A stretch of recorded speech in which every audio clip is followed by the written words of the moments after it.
Il existe des idées qui, dès les premières phrases, semblent nous attirer vers un territoire plus profond, comme si elles murmuraient « Reste encore un peu, la suite t'attend ».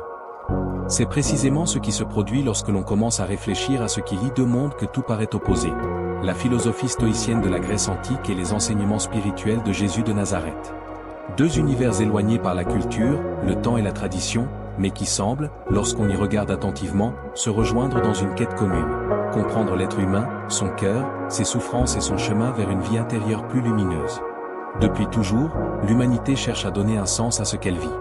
Les stoïciens, comme Marc Aurèle, Sénèque ou Épictète, affirmaient que la paix ne dépend pas du monde extérieur, mais de la manière dont nous le percevons.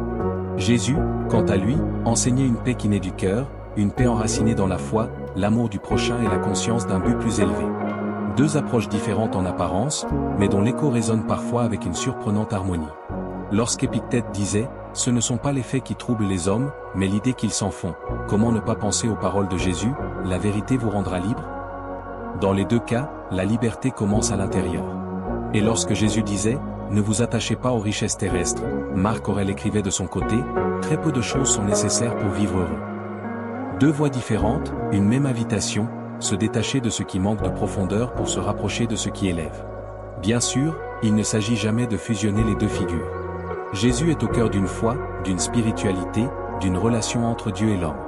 Les stoïciens, eux, suivaient une philosophie centrée sur la raison, l'ordre naturel et la vertu. Mais les points de rencontre existent, et c'est précisément là que se trouve quelque chose de précieux, une possibilité d'enrichissement, de réflexion et d'ouverture. Explorer ces parallèles, ce n'est pas remettre en question la singularité de Jésus. C'est plutôt reconnaître que la sagesse, sous toutes ses formes, peut illuminer notre vie. Et plus nous avançons dans cette comparaison, plus une question intrigante s'impose doucement. Et si certaines vérités se rejoignaient, peu importe leur point de départ ?